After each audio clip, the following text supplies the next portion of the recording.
여러분 안녕하십니까? 4.7 재보선 이후 청년들의 분노, 부동산 민심에 놀라 쇄신책을 찾던 민주당에게 이번엔 가상화폐와 자영업자 손실보상제라는 화두가 던져졌습니다.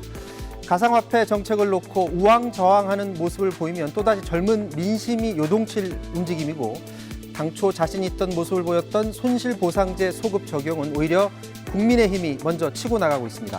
정치권 이슈 중심으로 사사건건 시작합니다.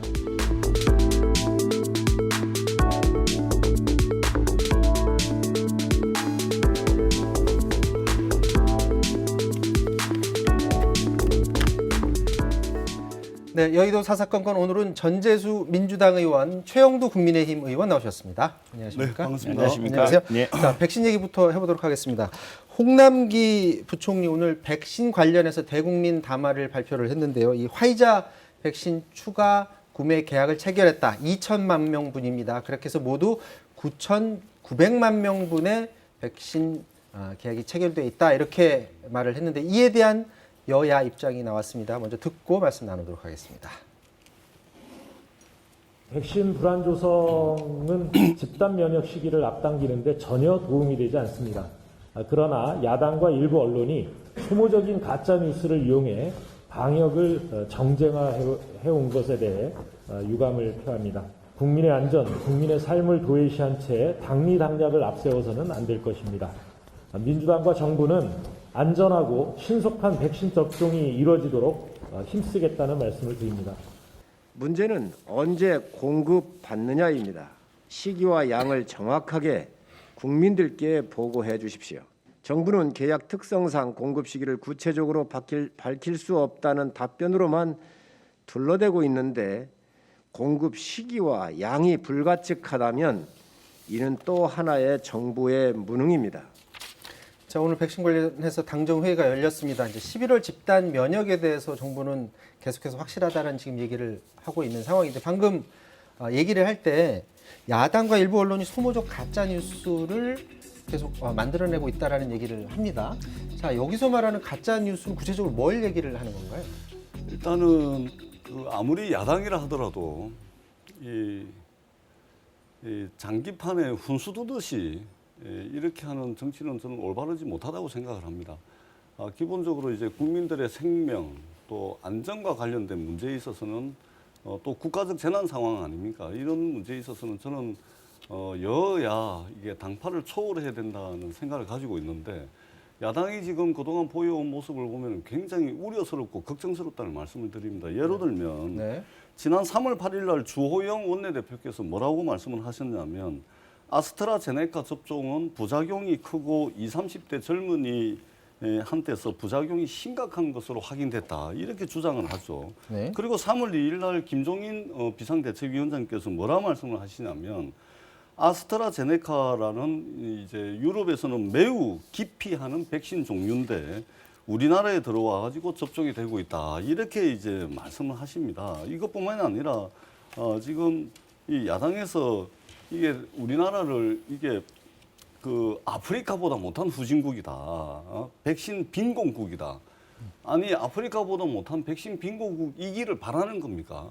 좀 이렇게 지금 이게 혹평을 쏟아내고 있고, 때로는 가짜뉴스까지 이제 퍼뜨리고 있죠. 예를 들면은 그동안 이제 주호영 원내대표라든지 김종인 대표께서 말씀을 하셨는데, 이것은 유럽의약품청이라든지 그다음에 세계보건기구 WHO에서 이미 아스트라제네카에 대한 안전성이라든지 효과에 대해서는 이미 결론이 난 거 아니겠습니까? 그런데 이런 식으로 야당의 지도자 되시는 분들이 이게 백신 빈곤국이니 아프리카보다 못하다는 등 이런 식으로 해가지고 온 국민이 지금 마음을 모아가지고 이 K 방역을 통해서 지금 이 전염병 사태를 극복하기 위해서 힘을 모으고 있는 와중에 이게 야당이 저는 이것은 해서는 안 될 선을 넘었다, 이렇게 생각을 합니다. 참 우리 여당이 정말 국민들의 걱정을 들어주고 국가가 처한 재난 상황을 돌파하는 능력을 보여주기보다는 아마 올림픽 열린다면은 야당한테 덤태기 씌우기, 야당 모략하기, 그다음에 그 내로남불, 이거 아마 금메달 받을 겁니다. 막 전 유럽 6대주 5대양을 다 거쳐도 이만한 여당 없습니다. 대단한 여당이십니다. 우선 말씀을 드리면은 아스트라제네카 논란 이거는 사실 국제적으로 지금 우려가 있어서 우리도 잠정적으로 접종을 중단하고 나이 제한을 하고 있는 사안이지 그렇고요. 문제는 국가의 능력이 뭡니까? 국가가 사람들이 이제 재난에 처했을 때 이 재난을 빨리 구해주는 게 국가의 능력이고 그것 때문에 이스라엘, 싱가포르, 미국 이런 나라들 백신 수급하려고 정부기관까지 동원하고 이걸 전략 자산화하고 하지 않았습니까? 이제 그런 노력을 국가가 구해줘야 되는데 백신 예산요. 이거 지난 연말에 우리가 2021년 예산 편성할 때 9천억 이거 야당이 주장해서 편성했습니다. 여당은 필요 없다 그랬습니다. 왜? K방역 잘하고 있고 치료제 나오면 곧 청정과 될 거고 백신 남들 다 부작용 난 뒤에 보자 그랬지 않습니까? 그래서 백신 늦어진 거거든요. 백신 수급 될 겁니다. 왜냐하면 일본도 일주일 전에 9월 말까지 일본 16세 이상 일본 전 인구를 다 접종할 만큼 화이자 백신을 구했습니다. 우리 오늘 이제 그나마 야당이 이렇게 독촉하고 국민들이 걱정하고 하니까 조금씩 구체적으로 내놓고 있습니다. 6월 말까지 1,200만 명 접종하겠다. 9월 말까지 이제 70% 하겠다. 저것도 1차 접종입니다. 그래서 11월 말까지 달성을 해야 되는데 이제 국가적 총력을 모아야 됩니다. 야당이 언제 틀린 말 한 적이 있습니까? 야당이 백신이다.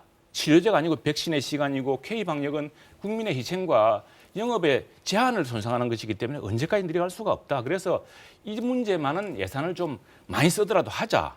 9천억 우리가 주장해가지고 9천억 편성했더니 그때는 9천억 정도면 된다 그랬다가 나중에 추경하면서 1조 늘려주지 않았습니까? 그래 그런 예산을 아끼지 않겠다. 이렇게 해야지 되지. 우리 국민들이 얼마나 고통을 받고 있는데 지금 바로 이것 때문에요. 지금 왜 갑자기 지난 연말에 정부 여당이 나서가지고 이렇게 백신 수급 계획을 발표했냐 그러면 우선 일본이 한 일주일 전에 발표한 것도 있지만 그 갤럽 여론조사에서 처음으로 우리 국민들이 우리 정부가 이 코로나를 대응하는 능력이 굉장히 의심스럽다는 비율이 확 높아졌습니다. 역전됐거든요. 아마 그런 국민 여론이 이제 바뀌었기 때문에 국민들이 진실을 깨닫기 시작했기 때문에 이런 것인데 이럴 때조차도 항상 야당 핑계대고 야당을 모욕하고 없는 이야기 지어내고 솜씨가 아주 대단하십니다. 최영도 의원님 말씀은 가짜 뉴스를 만들어낸 게 아니라 여당이 그나마 독촉해서 여기까지 왔다라는 주장이세요? 아니 그러니까 3월 8일 날 주호영 원내대표 이 말씀을 부인하시는 겁니까? 3월 2일 날 김종인 비상대책위원장 이 말씀을 부인하시는 겁니까? 자, 그러니까 제 말씀 좀 들어보세요. 네, 그래 해볼게요. 네. 제가 말씀을 다 들었으니까 좀 들어봐 주십시오. 이런 걸 이제 말씀을 하시고요. 그다음에 대한민국이 그래도 세계 경제 12대국입니다. 어떻게 백신 빈곤국이니 아프리카보다도 못하더니 정치적 수사로서는 그렇게 표현을 할 수 있을지는 몰라도 지금 국민들께서 전부 다 생업까지 포기해가면서 힘을 모으고 있는 와중에 야당이 이런 식의 표현을 한다는 것은 방역에 전혀 도움이 되지 않는다는 말씀을 드리고 제가 분명하게 말씀을 드리는데 예산을 마치 야당이 무슨 뭐 단독으로 주장을 해가지고 예산이 확보된 것처럼 말씀하시는데 그것은 작년도 예산 편성 과정을 보시면은 그것은 사실과 다르다는 말씀을 드리고요. 한 말씀만 더 드리자면 우리 국민들께서 굉장히 지금 불안해하십니다. 그렇기 때문에 야당도 국민들의 불안을 좀 잠재우고 함께 힘을 모아가지고 이것을 극복하는 데 힘을 보태주십사 하는 말씀을 드리고 분명하게 말씀을 드리는데 네. 백신 공급은 계획대로 되고 있습니다. 백신 접종은 목표대로 되고 있다는 말씀을 분명히 드립니다. 네. 자, 아스트라제네카 논쟁 이 문제는 국제적으로 지금 걱정들이 많고 우리 정부도 그래서 잠정적으로 중단하고 그랬던 사안입니다. 그런 걱정을 전한 것이고 자꾸 침소봉대하시고 손바닥으로 하늘을 가리시는데 지금 그 작년 저 외결위원이었습니다. 외결위원을 똑똑히 봤어요. 예산 항목에 없었습니다. 백신이. 정부도 없었고 여당이 없었고 그나마 보건복지위원회에서 우리가 넣었더니 다시 없어졌습니다. 그게 왜 그러느냐. 지금 김호란 같은 분을 그 방역기획관 만드는 거 보십시오. 여전히 당시에 저는 우리 정부가 항상 최선을 다한다고 생각하지만 어떤 경우는 야당 말도 듣고 이 국제 정책을 밝혀야 됩니다. 이른바 확정 편향이라 그래가지고 K 방역 너무 잘하고 있고 우리 치료제 수준이 세계적 수준이기 때문에 치료제만 나오면 백신 없이도 바로 청정구가 된다는 이런 오판이 부르는 것이라고 생각을 합니다. 그렇기 때문에 자 백신 접종 순위 우리 지금 100위권입니다. 그리고 돈이 많으면 뭐합니까? 백신을 사야죠. 백신을 못 샀지 않습니까? 지금부터 이제 백신 수급 잘 될 겁니다. 왜냐하면은 자 백신의 수율이 높아졌고 전체적으로 생산 속도를 높이고 있고 또 우리도 미국에게 이제는 양산 기술을 좀 빌려다오. 그럼 양산을 해서 갚아줄게. 뭐 이런 여러 가지 국제적 협력, 예컨대 쿼드 간의 협력이 이루어지고 있고 이렇기 때문에 백신 물량 늘어날 테고요. 그러나 이 고통의 터널이 너무 길기 때문에 이걸 빨리 해야 되고 또 3차 부스트 같은 걸 하고 있지 않습니까? 선진국에서 점차 이걸 전략 자산화하고 있기 때문에 어떤 동맹이라든가 국제 관계를 통해서 확실한 확보 물량을 안정적으로 확보해야겠다 이런 이야기입니다. 자, 이제 과거 얘기는 이제 접고요. 앞으로가 중요한데 지금 9,900만 명분입니다. 정부는 그래서 굉장히 자신 있어 하는데 그럼에도 불구하고 국민의힘에서는 자, 아니 들어온다고는 하는데 그럼 구체적인 날짜별로 언제 얼마나 들어오는지 그 물량을 공개하라라고 하지만 정부 입장은 이 비밀 유지 조항이기 때문에 이걸 깨고서 공개할 수는 없다라는 입장이에요. 그러면 국민의힘은 그럼에도 불구하고 의원들은 적어도 그 숫자를 알아야 된다 이렇게 생각하고 있는 겁니까? 그렇죠. 왜 우리 국회 정보위원회 같은 데 보면은 북한 정보라든가 이런 것도 보지 않습니까? 서로 봐서 이렇게 서로 신뢰를 쌓아가는 것이죠. 무조건 믿으라, 무조건 앉아 있으라, 무조건 기다리라 이런 거 아닙니까 지금? 그래서 지금 우리 정부를 밀어줘야 됩니다. 우리 야당도 정부를 밀어서 정부가 백신 수급을 활발히 할 수 있도록 초당파적 외교까지 해서 우리들이 가진 국제적 네트워크까지 동원해서 우리 정부, 우리 국가의 그 백신 수급을 좀 원활하게 하겠다고 지금 나서고 있는 거 아닙니까? 그런 마당에 지금 정부로서도 내가 어려움을 짐작할 수가 있습니다. 왜냐하면 백신에 대해서 비교적 느긋했거든요. 김호랑 같은 분이 그렇게 이야기하지 않았습니까? 우리 K방역 제1우선. 3박자가 이겁니다. K방역 잘하고 있다. 치료제 곧 나온다. 백신 3번째였습니다. 그게 아니라 백신이 첫 번째로 갔어야 됐었거든요. 이런 어떤 전략적 오판, 이런 뭐 일부러 그랬다 생각하지 않는데 너무 과신했습니다. 과신했고. 그래서 이런 것들을 이제 고칠 시간을 빨리 잡아야 되는 것이고 그것 때문에 백신을 지금 당초에 약속했던 것보다 국제 수급 사정이 쉽지 않기 때문에 늦춰질 수도 있는 거거든요. 그래서 미국 외국에 왜 2배, 3배, 10배까지 많이 하냐 그러면은 어떤 상황이 발생할지 모르기 때문에 그리고 어떤 백신이 어떤 연령대에 어떤 부작용이 있을지 모르기 때문에 여러 개를 동시에 구매해서 이렇게 위험에 대비하는 것이거든요. 그것 때문에 우리 전폭적으로 도울 테니까 자 솔직히 이야기해라. 어떻게 수급이 되고 있는지 그걸 알려달라는 것이죠. 예. 우리 최경대 의원님 말씀을 가만히 듣고 있으면 이게 무슨 뭐 백신도 하나 제대로 못 구해가지고 지금 나라가 엉망진창인 것처럼 이렇게 들릴 소지가 있어서 제가 다시 한번 분명하게 말씀을 드리는데요. 백신 공급은 계획대로 잘 되고 있습니다. 그리고 백신 접종도 목표대로 되고 있다는 말씀을 드립니다. 그리고 추가적으로 한 말씀을 좀 드리자면은 지금 현재 백신 그 수급 현황이 어떻게 되어 있냐면은 총 9,900만 명분까지 확보가 되어 있고 이것은 우리나라 전체 인구의 1.9배입니다. 그 다음에 정부가 목표로 잡고 있는 이제 집단 면역이 3,600만 명까지거든요.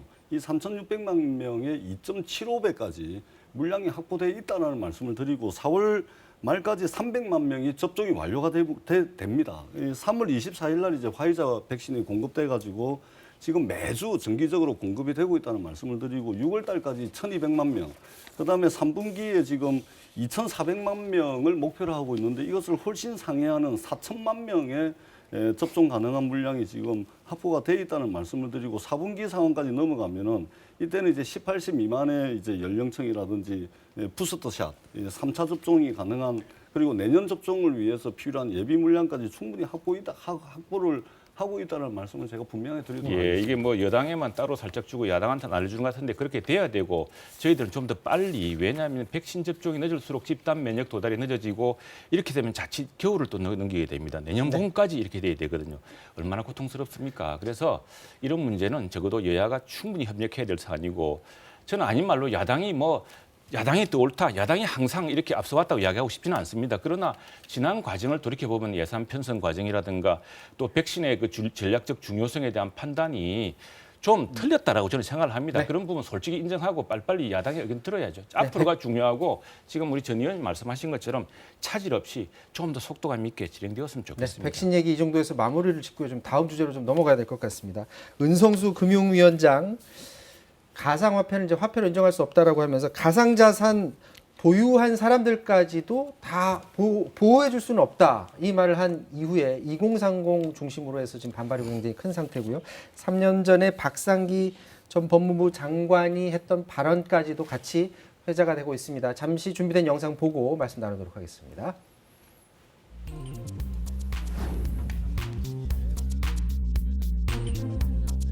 있지도 않고 어디인지도 모르는 그 가상자산이 이거는 인정할 수 있는 화폐가 아니다는 거 분명히 정부가 일관되게 이야기를 했고 안 들어왔으면 좋겠다는 게 솔직한 심정이고 지금 가상화폐 거래가 사실상 투기 도박과 비슷한 양상으로 지금 이루어지고 있습니다. 거래소 폐쇄까지도 목표로 하고 있습니다.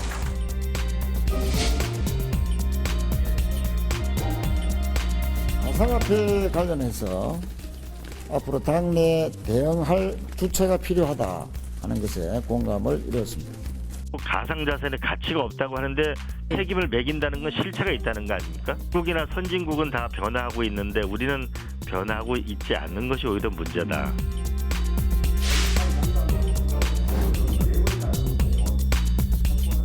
정부와 여당이 우왕좌왕 갈피를 못 잡고 있습니다. 정책은 고사하고 암호화폐를 자산으로 인정할 것인지조차 입장을 못 정하고 있습니다. 거래소를 폐지하겠다는 엄포만 놓을 것이 아니라 암호화폐를 제도화할 것인지, 투자자 보호는 어떻게 할 것인지 등을 전문가들과 함께 논의해야 하고. 자, 지금 청와대 청원 게시판에 은성수 금융위원장 사퇴 청원 지금 조금 전에 확인했더니 13만 명 됐다라고 지금 소식이 들어왔고요. 자, 지금 이 젊은 층들이 이 가상화폐에 이렇게 많이 몰리는 게 사실 되짚어 보면, 기억을 되짚어 보면 일자리 문제도 좀 있었고요. 그리고 이제 집을 살 수 없는, 젊은 층은 앞으로 집을 살 수 없는, 그런데 좌절한 젊은 층들이 어떻게 돈을 벌을 수 있을까 하면서 특히나 가상화폐에 많이 들어왔단 말이에요. 그러면서 웬만한 젊은 층들은 다 가상화폐에 투자하는 그런 상황까지 왔는데 왜 그동안 가만히 있다가 지금에 와서 규제책을 내놓느냐라는 그런 반발 심리도 있고요. 지금 정부가 지금 대책을 준비 중인 거죠? 지금 잘 하고 있다고 보십니까? 시기적으로 좀 많이 늦었다, 그렇게 생각을 합니다. 이것은 그 해외 다른 나라들 들의 이제 여러 가지 이제 규제 정책이라든지 또는 제도권으로 좀 끌어내기 위한 이런 그 정책적 수단들을 내놓는 것에 비하면은 상당히 좀 늦었다, 이런 생각을 하고 있고, 특히 우리 정치권과 또 기득권층들, 또 우리 세대들, 이 어른들 세대들이 정말로 이게 2030들이 왜 2030 젊은 분들이 왜 이 가상화폐 시장에 열광을 하고 있는지, 가상화폐 투자에 왜 열광을 하고 있는지, 이 근본적인 좀 질문에 좀 답을 해야 된다, 그런 측면에서 굉장히 늦었다는 생각이 들고, 저희들이 얼마 전에 이제 반도체 특별위원회를 당에 설치를 했는데, 네. 마찬가지로 이제 가상화폐 이 문제를 논의하기 위한 특별위원회를 아마 오늘 내일 모레 중으로 저희들이 설치를 해서 당과 정부와 함께 당이 좀 책임을 지고 이 문제에 대한 여러 가지 대책들을 논의할 그런 계획을 가지고 있습니다. 지금 특근법이라고 해서 예. 이제 실명 계좌를 가져야만 이제 거래를 할 수 있고, 그렇지 않으면 거래소에서 이제 퇴출되는 시간이 이제 9월로 다가오잖아요. 그런 시간이 다가오면서 이제 워낙에 거래소들이 많은데 작은 거래소들 위주로 이제 많이 퇴출될 가능성이 높습니다. 그렇게 되면 그게 가상화폐의 가격에도 영향을 주고 거기에 따라서 또 폭락을 우려하는 젊은 층도 많은 것 같고요. 그런 방향은 괜찮다고 보십니까? 그래서 저희들이 이제 특별위원회를 구성을 해서 이 부분도 함께 논의를 할 겁니다. 다만 분명한 것은 어느 날 갑자기 하늘에 날벼락 치듯이 그런 문을 닫게 만든다든지 이렇게 가지는 않을 겁니다. 시장에 이것도 지금 형성된 시장 아니겠습니까? 시장의 정부 정책이 어떻게 간다라는 갈 것이다라는 예측 가능성을 사전에 충분히 투자자들에게, 시장 참여자들에게 저희들이 제시를 하면서 갈 것이기 때문에 어느 날 갑자기 오늘 거래하려고 봤더니 가상화폐 거래소가 문을 닫았다든지 이런 일은 없을 거라는 말씀을 분명히 드리도록 하겠습니다. 네.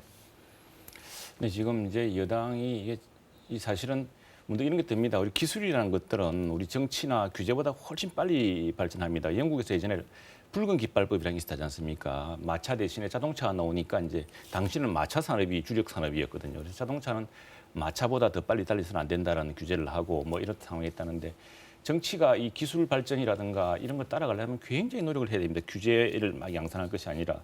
근데 지금 실태조차 제대로 파악하지 못하고 있는 거 아니냐, 이런 우려가 있는 것이죠.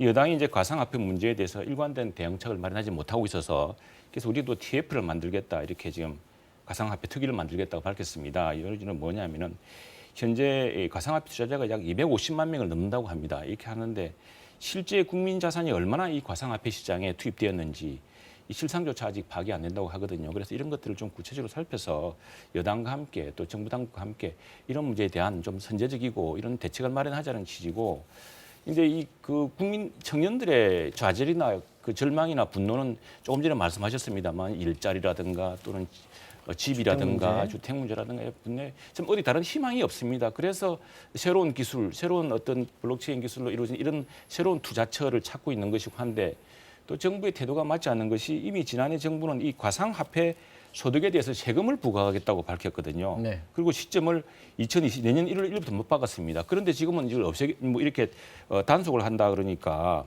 투자자는 보호하지 않으면서 세금은 매기느냐, 소득에는 과세를 한다는 말이냐, 이게 앞뒤가 맞지 않느냐라는 이런 이 정부 당국이 정부 여당의 태도에 대한 분노가 또 지금 한꺼번에 폭발하고 있는 것이죠. 이 소득세 문제는 어떻게 생각하십니까? 이제 사실은 다른 쪽에 투자하는 사람들은 관련해서 세금을 매기는데 그동안 가상화폐는 매기지 않다가 이제 내년 1월 1일부터입니다. 250만 원을 넘게 차익을 얻게 되면 그 차익에 대해서 20% 세금을 떼겠다라는 건데 방향은 맞다고 보십니까? 저는 전면 재검토돼야 된다고 생각합니다. 그것도 전면 재검토해야 된다. 왜 그러냐면 지금 우리 그 최영도 의원님께서 이제 좀 말씀을 해주셨는데 그 중에 일부 사실과 다른 부분이 있습니다. 네. 예를 들면 정부가 이 가상화폐 거래소 규모도 파악 못하고 거기에 투자자 몇 명이고 하루 뭐 거래되고 있는 거래대금이 얼마인지 뭐 파악을 못하고 있다고 말씀을 하셨는데 그렇지 않습니다. 기본적으로 가상화폐를 거래를 하기 위해서는요, 은행에서 실명 확인이 돼야 됩니다. 그래야 입출금 계좌가 만들어집니다. 이거 없이는 안 되거든요. 그리고 뿐만 아니라 소정의 교육도 이수를 해야 실명 계좌를 털 수가 있습니다. 그렇기 때문에 지금 하루 거래대금도 뭐 많게는 24조에서 적게는 뭐 18조, 15조 왔다 갔다 하고 있고 정부에서 모니터링을 하고 있다는 말씀을 분명하게 드립니다. 그리고 조금 전에 이제 소득세 말씀을 하셨는데 지금 주식 같은 경우는 지금 양도 차익에 대해서 세금이 없죠. 거래세만 부과가 되고 있습니다. 특히 가상화폐 거래소 같은 경우는 이제 막 태동하고 있는 시장 또는 제도권에서 여러 가지 이제 법 제도에 의해 가지고 뒷받침되고 있는 시장이 아니기 때문에 여기에 뭐 갑자기 소득세 20%를 매긴다든지 이런 식은 저는 온당하지 못하고 세금을 부과를 한다면은 주식 시장에 준하는 정도가 될 것으로 저는 판단을 하고 있습니다. 예를 들면 지금 주식 시장 같은 경우는 양도 차익에 대한 세금은 없고 거래세가 있는 거 아니겠습니까? 그래서 거래소 수준에서 뭐 부과를 할 수는 있겠지만 이것을 지금 세법상 세법상 지금 이제 자산으로 들어가 있지도 않는데 이것을 무슨 소득세 20%를 부과한다는 것은 저는 이것은 상당히 문제가 있는 것이고 이 부분은 개선될 소지가 필요가 있다 이렇게 생각을 합니다. 정부는 방향을 잡았지만 여당도 그렇고 국민님도 마찬가지로 이 부분에 대해서 고쳐질 게 뭐냐, 손봐야 될 게 뭐냐 이걸 다 들여다보시겠다 이렇게 네. 이해를 하도록 하겠습니다. 근데 그 부분은 상당히 의견이 일치하네요. 그리고 또 한 가지 좀 덧붙이자면 예를 들면 지금 이게 24시간 거래가 되다 보니까 이게 삶 자체를 완전히 피폐화 시켜버립니다. 네. 이게 뭐 이 새벽에 갑자기 급등을 할 수도 있고 뭐 이런 상황이기 때문에 이게 지금 그 개장 시간이라든지 폐장 시간 이 부분에 대한 검토도 있어야 됩니다. 그리고 하루에 뭐 1000%, 10,000%까지 올라갔다가 하루에 70%씩 폭락을 해버리고 이런 상황이 뭐 비일비재하게 벌어지거든요. 그리고 어제 일부 언론 보도에 의하면은 이 작전 세력들이 시세 조정 세력들이 그 단 몇 분 사이에 확 올렸다 확 빠지는 이것까지 실시간으로 어제 언론 보도에 나왔지 않습니까? 이러한 부분들도 저희들이 좀 이제 건전한 투자 대상으로 좀 육성을 할 필요가 있겠다. 이런 부분도 손을 좀 봐야 될 것 같아요. 자, 이제 주제를 넘어가세요. 지금 뭐 모처럼 만에 의견이 일치했다고 했는데 손실보상법 제정의 소급 적용에 관해서 일부 의원들이 또 마찬가지로 여야가 의견 일치를 봐서 같이 의견을 표현한 일이 있었습니다. 자, 이거 영상 잠깐 보고 오도록 하겠습니다.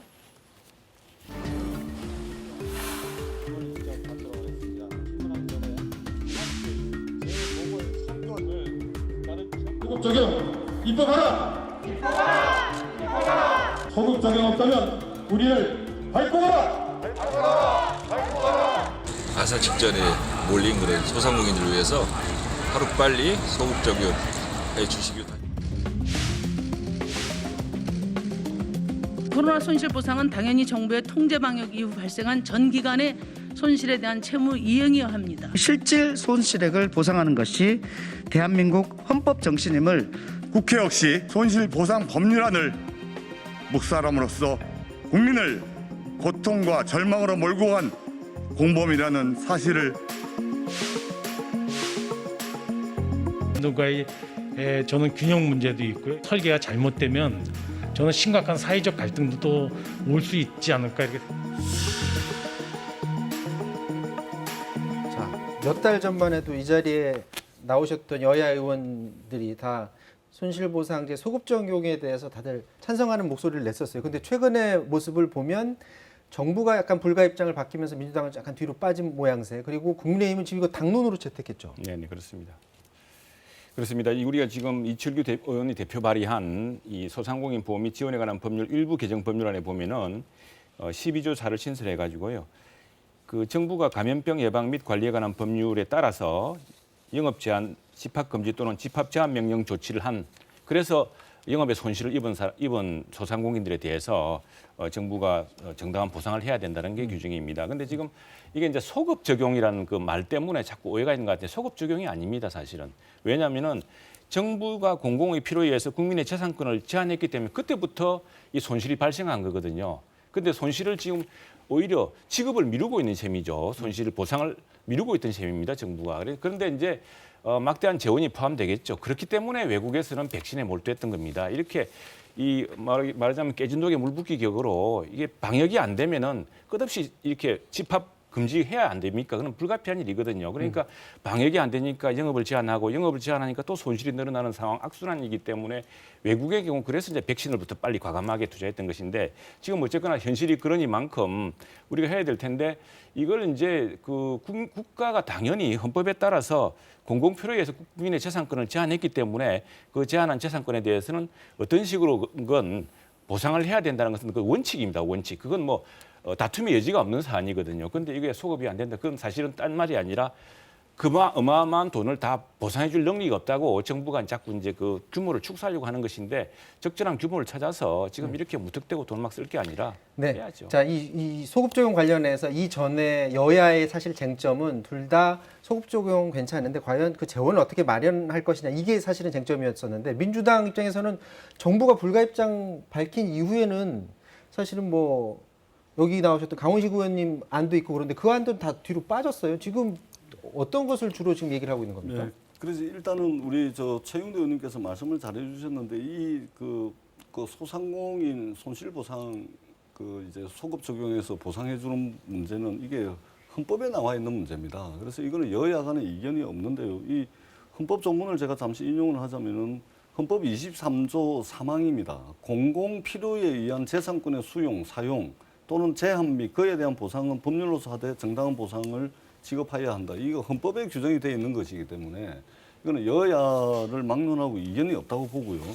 다만 이제 국민의힘에서도 지금 이제 그 법안을 이제 제출을 하셨는데 정부와 이제 여당의 입장에서는 이런 경우가 이런 고민이 있죠. 뭐냐면 이게 소급하는 것은 당연한데 예를 들면 집합 금지 영업 제한뿐만 아니라 그 이제 일반 업종 있지 않습니까? 네. 또 일반 산업도 있습니다. 예를 들면 LCC라든지 여행업계라든지 이런 부분들에 대한 손실 보상은 어떻게 해야 되는지. 그다음에 이제 보상금에서 기지급된 것들이 있지 않습니까? 재난지원금 같은 이것을 차감해야 될지 말아야 될지. 뭐 다양한 이제 논란이 있을 수가 있습니다. 그리고 그것을 어떻게 보느냐에 따라서 예를 들면 예산 규모도 틀려집니다. 많게는 200조에서 적게는 100조까지 이게 들쑥날쑥 하거든요. 그래서 이러한 부분들에 대한 논의를 이제 굉장히 디테일하게 아주 자세하게 하다 보니까 저희들이 이제 시간이 좀 늦어지는 것이고 다만 애초에 이 논의를 시작할 때는 사실상 이제 입법하는 것은 이제 6월 정도로 저희들이 원래는 이제 총리실하고 해가지고 이야기가 됐다가 이 부분이 이제 논의가 좀 속도를 붙다가 지금은 좀 늦어지는 경향이 있는데 이 부분 정부하고 저희들이 잘 상의를 해서 단순히 어떻게 하겠다 그것이 끝이 아니고 예산이 수반이 돼야 되는 문제이기 때문에 조금 더 좀 꼼꼼하게 챙겨야 될 부분이 있다. 이거 하나만 짧게만 대답해 주세요. 그 송갑석 의원 안을 가지고서 당내에서 구체적으로 논의한다고 했는데 이 안대로 하면 법을 만들고 공포를 하면 7월부터 시행이 돼서 네, 결국에는 3개월입니다. 3개월까지밖에 소급 적용이 안 된다. 여기 사실은 소상공인도 굉장히 분노하거든요. 정해진 것은 하나도 없고요. 그것은 이제 어떤 기본적인 안이 있어야 논의가 출발을 하는 거니까 일단 이제 그렇다라는 말씀을 드리고, 그러나 이것이 확정된 것이 아니고 조금 전에도 말씀드렸듯이 행정 집합 금지라든지 영업 제한이라든지 이 행정 명령이 내려졌을 때부터 손실은 발생한 겁니다. 그렇기 때문에 이것은 국가가 소상공인들에게 빚을 지고 있는 겁니다. 네. 부채를 갚아야죠. 그것은 당연한 것입니다. 네, 자, 마지막으로 짧게 지금 4월 임시국회 얼마 남지 않았거든요. 네네. 지금 날짜 순서로 봤을 때 가능할 거로 봅니까? 지금 의지만 있으면 가능할 거로 봅니다. 더구나 이제 여야 의원들 많은 뜻을 모으고 있고, 다음에 그 손실 보상 대상이나 손실액 산정 규모 절차 방법은 대통령령으로 별도로 정하도록 했기 때문에 그걸 지금 현재 우리 재정의 그 수요라든가 수급이라든가 이런 걸 봐서 정할 수 있는 것이고, 우선 이 원칙 문제를 가지고 헌법에 정해지는 원칙을 당연히 지켜줘야 되는 것인데 그걸 가지고 왈가왈부하는 짓 비치는 것은 굉장히 절망적입니다. 지금. 네, 지금 뭐 내일 산자위 소위 열린다고 그러고요. 4월 임시국회 지금 며칠 남지 않았는데 과연 한 말씀만 좀 네. 더 드리면 짧게 네. 지금 세계 주요 10개국 같은 경우는 코로나가 발생하고 난 뒤에 재난지원금의 형태든 어떤 형태든 간에 이 코로나와 관련된 예산 지출이 전체 그 나라 GDP 대비 한 12% 정도 지출을 했습니다. 네. 근데 우리나라는 기껏 해봐야 GDP 대비 지금 다 합해봐야 네. 4%밖에 안 됩니다. 그렇기 때문에 이 소상공인에 대한 손실 보상에 대한 부분들도 저는 재정 당국이 조금 더 좀 적극 재정의 입장을 좀 취해야 된다. 이 말씀을 아울러서 드리도록 하겠습니다. 자, 여기까지 하도록 하겠습니다. 지금까지 최형두 전재수 의원과 말씀 나눴습니다. 말씀 고맙습니다. 네, 고맙습니다.